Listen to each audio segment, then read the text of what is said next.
crer. Tudo é possível, somente crer.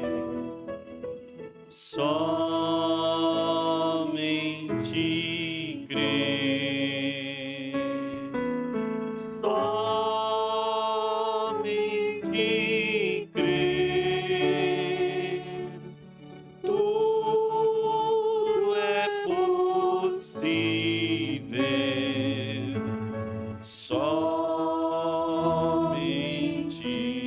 crer. Creio, Senhor.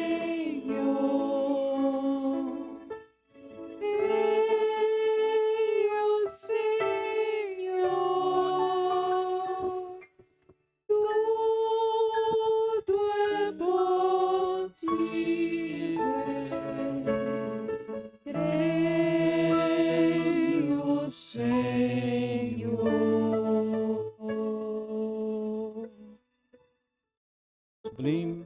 Sublime graça do Senhor. Agradecemos, ó Pai, por estarmos na tua casa, reunidos para ouvir do Senhor, para aprender do Senhor.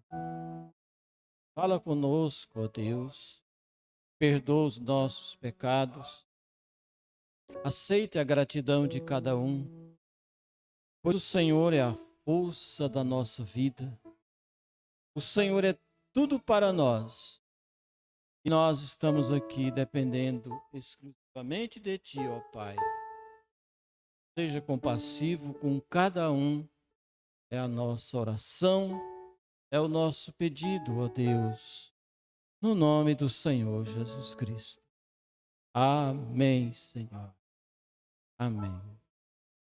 Boa noite com Jesus.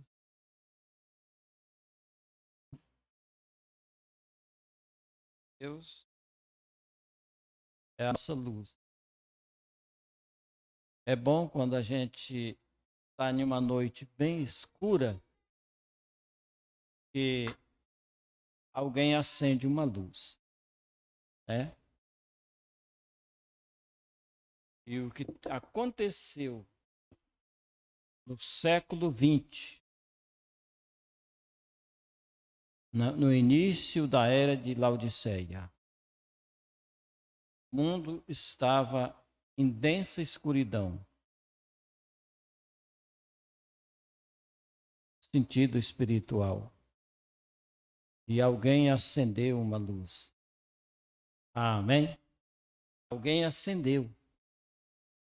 Zacarias capítulo 14, versículo 7. Está escrito que haveria um tempo, e este tempo é o tempo que nós estamos vivendo, que nem dia nem noite será. Quem é motorista sabe. Quando é bem de tardezinha que o sol se põe, é a hora mais difícil nas estradas. A visibilidade nossa fica mais comprometida. Mas o profeta Zacarias, no assim diz o Senhor de Deus, disse: nesse tempo haverá luz. Essa luz é o Evangelho. A Bíblia já existia, mas faltava luz. Faltava o colírio. Faltava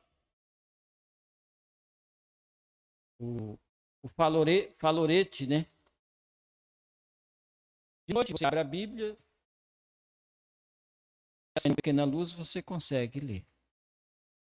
Mas em trevas não tem jeito. Então o mundo estava em trevas. Ninguém entendia o plano de Deus. Deus tinha escondido. Como disse Jesus, sábios dos entendidos. Irmãos, creia no que eu estou falando agora. Estou falando é baseado nas Escrituras Sagradas, no que Jesus diz. Nenhum teólogo, nenhum sociólogo, nenhum filósofo, por mais bem intencionado que ele seja, nenhum entende o conteúdo desse livro. Nem o Papa, arcebispo, cardeal, seja lá quem for. Vocês entendem muito mais do que eles. Amém? Muito mais. Uma coisa bem simples que nós enxergamos. É o que João disse, São João disse, que todo espírito que confessa que Jesus Cristo veio em carne é de Deus. Agora, como se explica do Espírito vir em carne, Jesus Cristo? Porque Jesus é o Cristo. Ou seja, o próprio Deus. Então, eles estudam, mas eles não creem nisso daí. Eles acham que Jesus... Acham não, eles pregam que Jesus é uma segunda pessoa da Trindade. Sendo que a Trindade de Deus não é de seres, é de atributos. Isto é o que é revelação. A Trindade de Deus existe. Mas a Trindade de Deus não é de seres, não é de pessoas, é de atributos.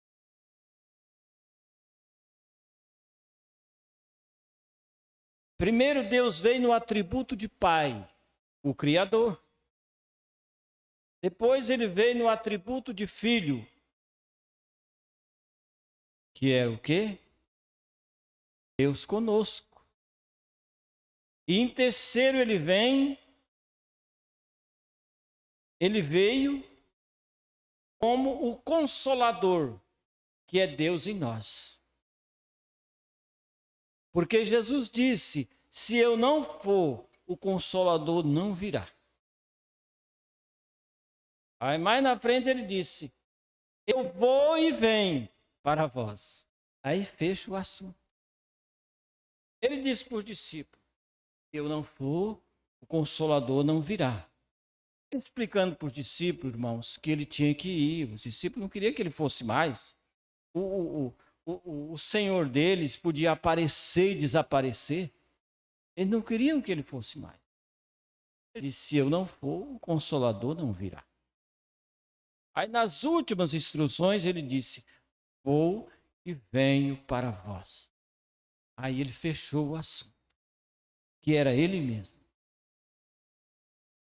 Então, Jeová é Jesus. Por isso ele disse: eu e o Pai somos um. Agora, o sistema religioso,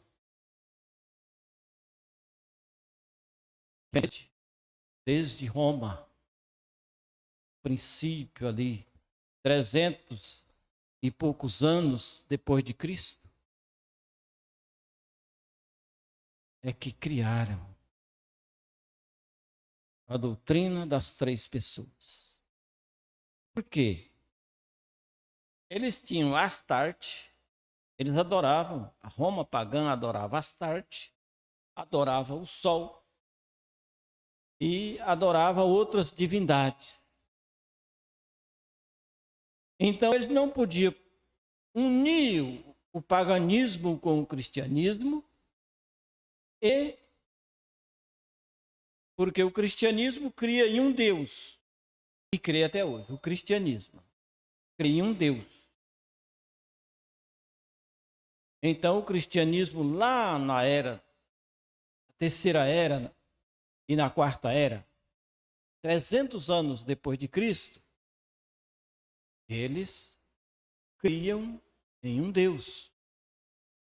Jesus disse: todo judeu crê que o Senhor é um. Então, eles não podiam unir o paganismo romano com o cristianismo de Jerusalém. Porque o paganismo não ia aceitar a unidade de Deus. Então, houve um decreto através do imperador Constantino e foi instituído o batismo nos títulos. Até ali, ninguém tinha sido batizado ainda em título. Todos recebiam o nome. Porque, irmãos, título não é nome. Perguntaram uma vez para um grande professor da língua portuguesa, uns alunos de universidade: professor, a escritura de Mateus 28, 19, onde fala para batizar em nome, porque o português busca os sinônimos, né, sujeito, predicado, né? E eles queriam saber o significado disso. A resposta do professor foi a seguinte: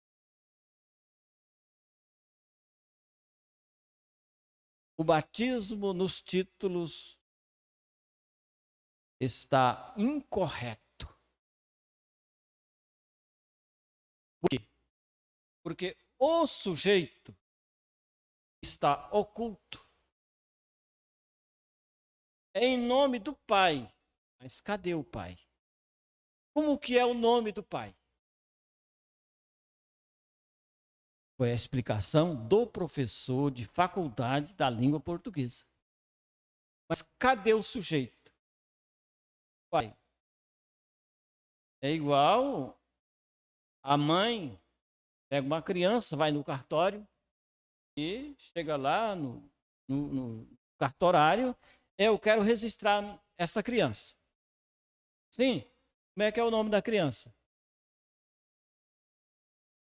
Paulo José da Silva. Tá bom. Eu quero registrar essa criança no nome do pai dele. O que vai acontecer com o escriturário? Ele vai perguntar como que é o nome do pai. Ela vai ter que dizer. Porque ela não pode dizer: eu vou registrar esse menino no nome do pai dele. Não existe. Aí é título. Cadê o pai? Está oculto? Está oculto. É em nome do pai dele. Eu quero batizar. Aí eles vão dizer: então como que é o nome do pai? Aí eles vão escrever no registro Paulo Pedro e tal, Júnior, que quer dizer filho. É verdade? Aí que está a diferença.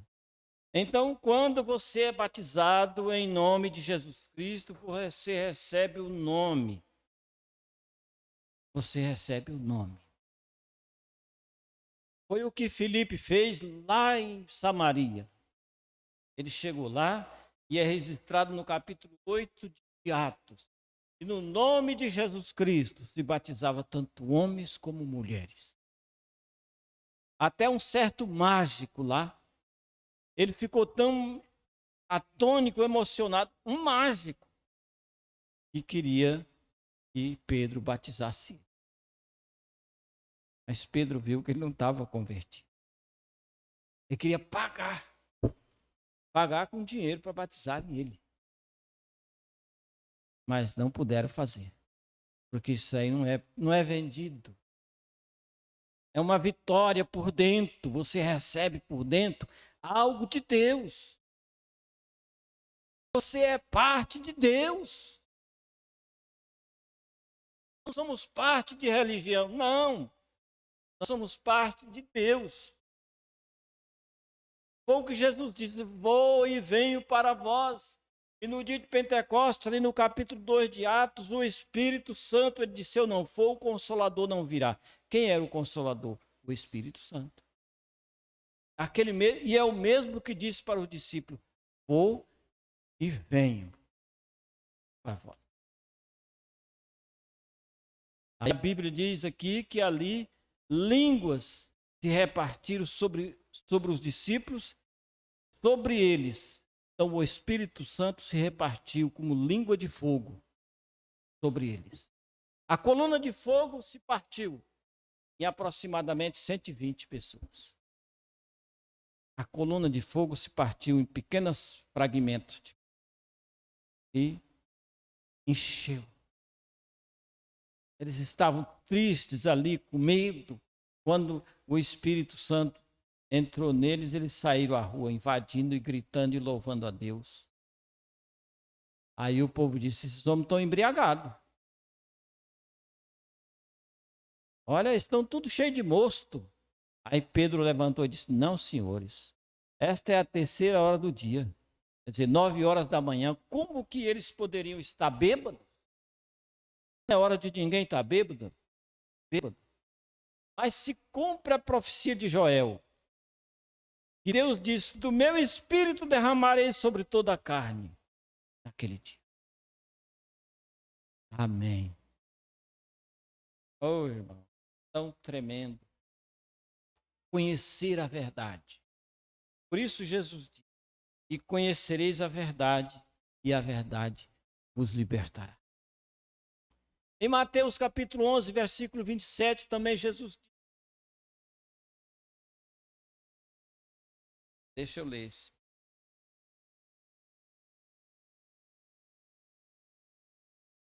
Eu vou ter que. Mas ler primeiro essa.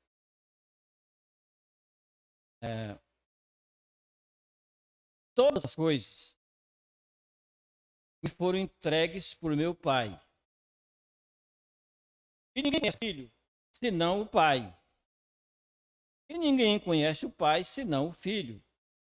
E aquele, vejam bem, e aquele que o Filho o quiser revelar. Amém? Ninguém conhece o Pai, Filho. Ele estava dizendo aquilo para os discípulos, porque o povo estava cheio de religião. Era só religião na cabeça do povo. Religião do Sinédrio. Sim, dos sumos sacerdotes. Mas só religião. Por isso ele disse: vinde a mim, os que estáis cansados, eu vos aliviarei. Ninguém conhece o Pai. Eles não conheciam mesmo. Porque se eles conhecessem o Pai, eles tinham recebido o Filho. Eles não receberam. Aí, mas, e ninguém conhece o Filho, senão o Pai. Aí Jesus estava testemunhando para eles que o Pai conhecia o Filho, que era Jesus. Mas eles não. E ele disse: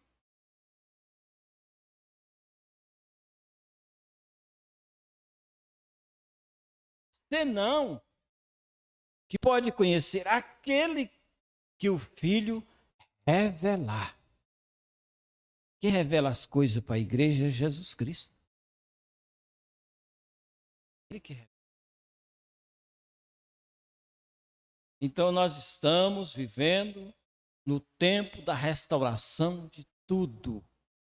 Mas que restauração de quê? Da flora, da fauna?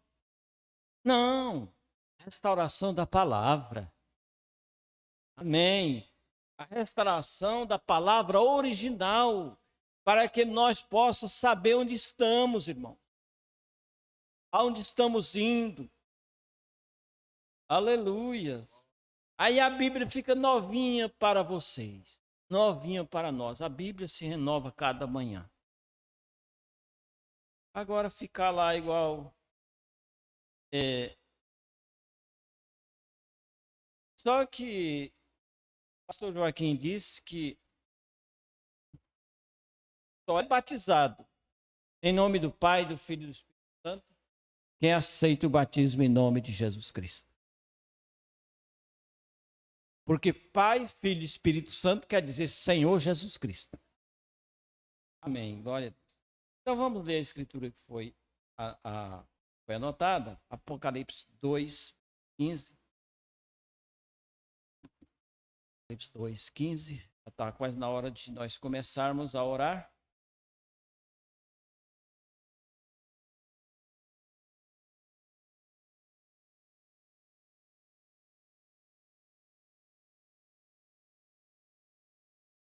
Assim, tens também os que seguem a doutrina dos nicolaítas, o que eu aborreço. Senhor Deus, abençoa a leitura da tua palavra nos nossos corações. Mais uma vez é o que rogamos. No nome do Senhor Jesus Cristo. Amém, Senhor. Amém. Podeis sentar, irmão. Sentar. Tem alguém nos assistindo, irmão Neto? Tem alguém assistindo pela internet? Creio que tem, né?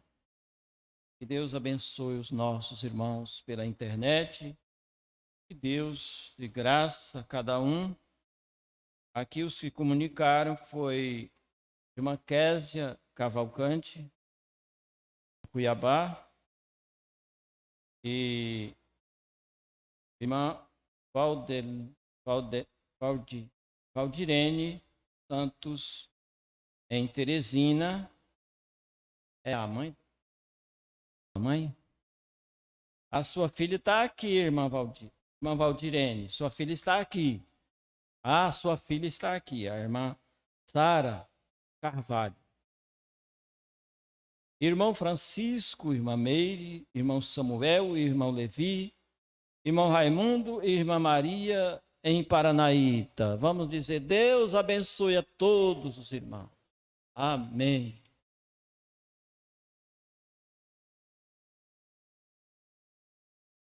Nós vamos aqui, irmãos, um pouco dentro da era de Pérgamo. Eu estava falando sobre exatamente porque aqui há uma denúncia sobre a doutrina dos nicolaítas, em Apocalipse capítulo 2, onde Deus disse, eu aborreço. Então Deus sempre aborrece a falsa doutrina. A falsa doutrina não provém de Deus.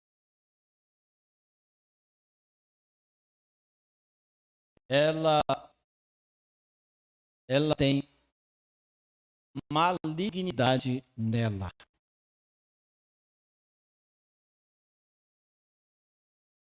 Interpretam a palavra de Deus e no caso da colocam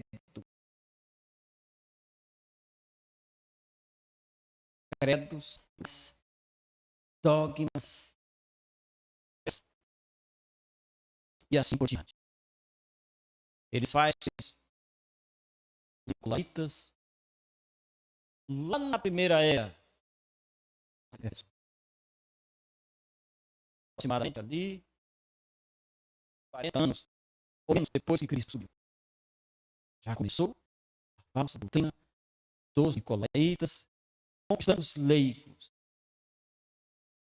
Conquistando os leigos. Para ter poder. É claro que uma igreja tem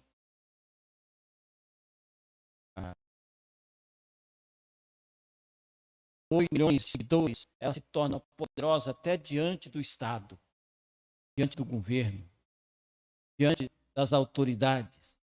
Ela se torna grande. Então, eles têm o intuito de conquistar. Não é de salvar, conquistar. No parágrafo 130, a era 130. Você se recorda que eu expus na era de Éfeso que a palavra nicolaíta tem duas palavras gregas. Nikal, que significa conquistar. E Léo, que significa o laicalismo.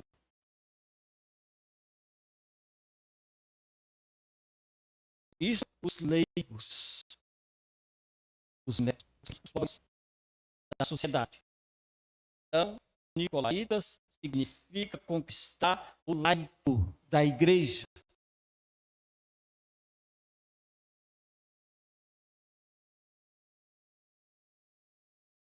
Meu Deus. Olha, porque isso é uma coisa terrível. É terrível porque Deus nunca colocou sua igreja nas mãos de uma liderança eleita, a qual muda com a mente política. Deus nunca colocou a liderança de sua igreja junto da política. Jamais. Irmãos, Deus sabe, não é falar mal, é fatos. Todas as grandes igrejas, quando eles precisam de algo, eles correm no governo. Isso aí. Aí, Deus aqui mistura com a política. E isso desagrada a Deus. Já pensou? Deus desagradado? O que uma igreja vai conseguir desagradando o seu Deus?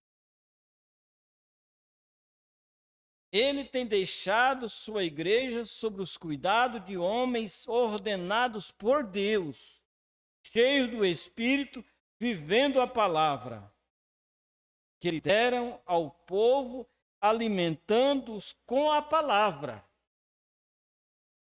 Amém. Ele não separou o povo em classes, de modo que as massas fossem guiadas por um sacerdócio santo. Não. É verdade que a liderança deve ser santa, mas igualmente deve ser a congregação.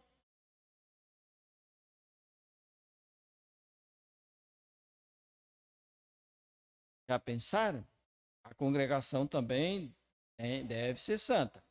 Além disso, não há nenhum lugar na palavra de Deus onde sacerdotes ou ministro ou tal mediador entre Deus e os homens. Nem existe um lugar onde eles sejam separados na adoração ao Senhor. Deus quer que todos o amem e o sirvam juntos. Oh, irmão. Às vezes a gente não sabe disso, mas estas grandes igrejas têm os cultos dos pobres. A classe dos pobres e a classe dos ricos é separada. Dizem que ele fala para aquelas irmãzinhas que chegam lá, pastor, seu padre, e ali com aquela humildade, não, a irmã só vem tal dia na igreja. O dia que é o dia da irmã vir. Porque naquele dia lá se reuniam os grandes autoridades. Então os coitadinhos que têm a mesma alma que Deus implantou ali. O profeta fala dividindo classes. Não, Deus quer que adoremos juntos. Amém.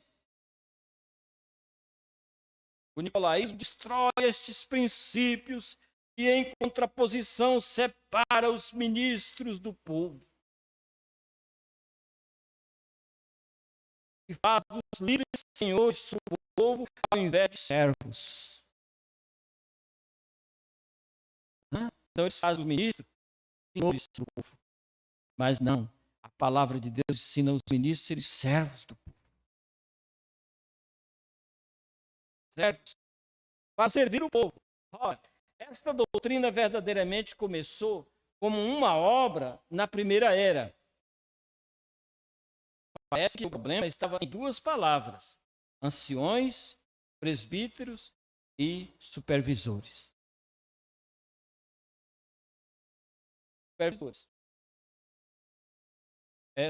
Embora a Escritura mostre que havia vários anciões em cada igreja, alguns começaram, entre eles Inácio, começaram a ensinar que a ideia de um bispo era com preeminência ou autoridade e controle sobre os anciões. Ora, a verdade da matéria é que a palavra ancião significa que a pessoa é, enquanto que a palavra bispo significa o ofício da mesma pessoa. Vendo? Ancião é o que ele é. Um homem idoso é um ancião. O irmão Ademar, nós já podemos chamar de ancião, o irmão Edmundo, ancião. Tem modéstia, tem pudor, tem fé, tem cristianismo, tem testemunho e tem idade. É naturalmente anciões.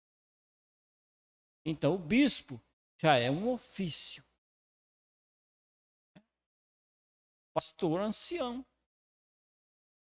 Pastor Joaquim Gonçalves é um pastor ancião com muito respeito. Amém. Aleluia. Bispo é o ofício do homem. Isso mesmo. Ele é um ancião, não porque seja eleito ou ordenado, mas porque ele é mais velho. Ele é mais maduro, treinado. Não um noviço de confiança por causa da experiência cristã. Mas não, os bispos não se prendem às epístolas de Paulo.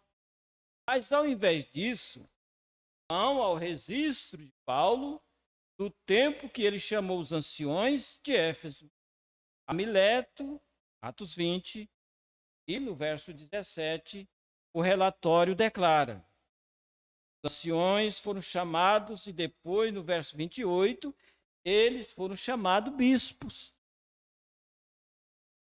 Eles insistiram que Paulo tivesse dado a significação de que supervisores eram superiores ao ancião local, com capacidade oficial somente sobre sua própria igreja.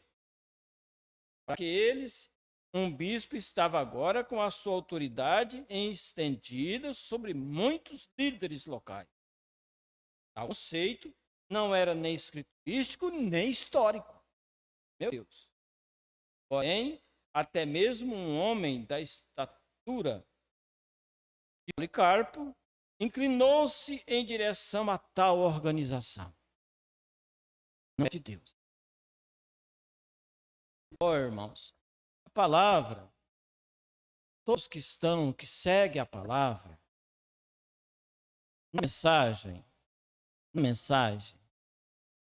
o sistema religioso tem o pastor presidente de tal região, o pastor presidente, vamos supor, de Alta Floresta, tem um pastor presidente de 4, 5 municípios, tem um pastor presidente do estado inteiro e tem um pastor presidente do Brasil.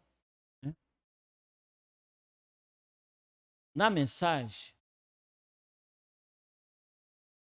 o líder da igreja, o líder mundial da mensagem é Cristo. Amém?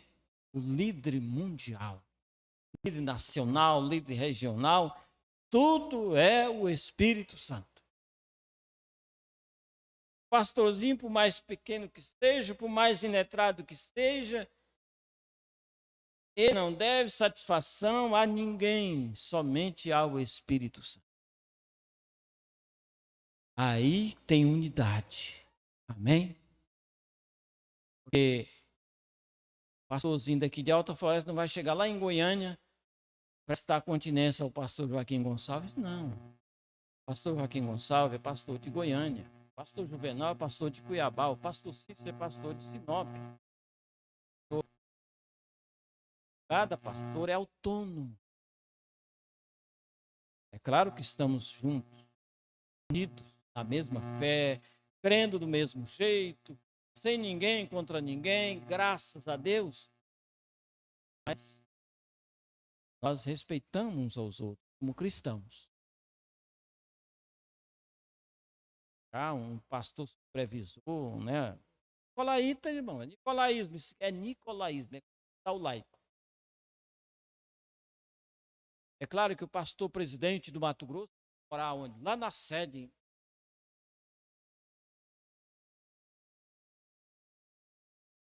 Vai morar lá em Bandeirante o chefe do Mato Grosso, igreja. Não, lá em Piacás ou lá em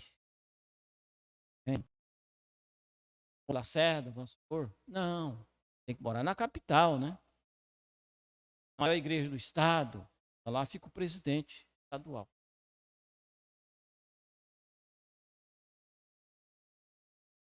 É uma explicação, nós estamos na hora de nós orar. Então nós vamos orar. E nós mais neste das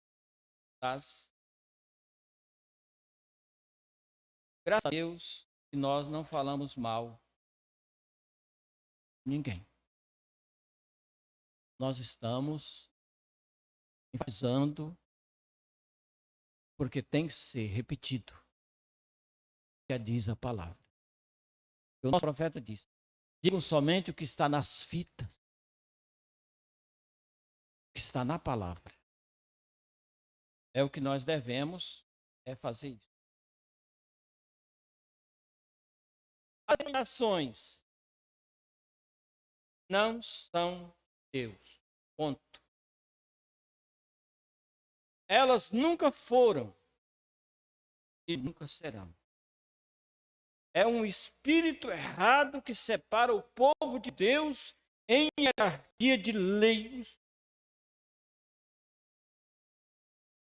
E é, por conseguinte, um espírito errado que separa o povo do povo. Separa os mais ricos dos mais pobres. Não pode nem cultuar juntos.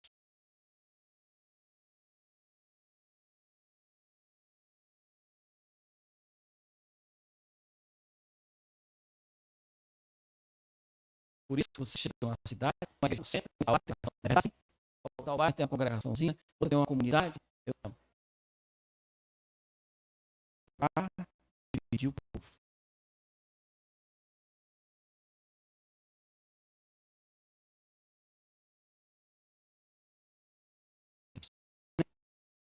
Deus, estamos no que é verdadeiro. Vamos orar então, irmãos. Vamos orar.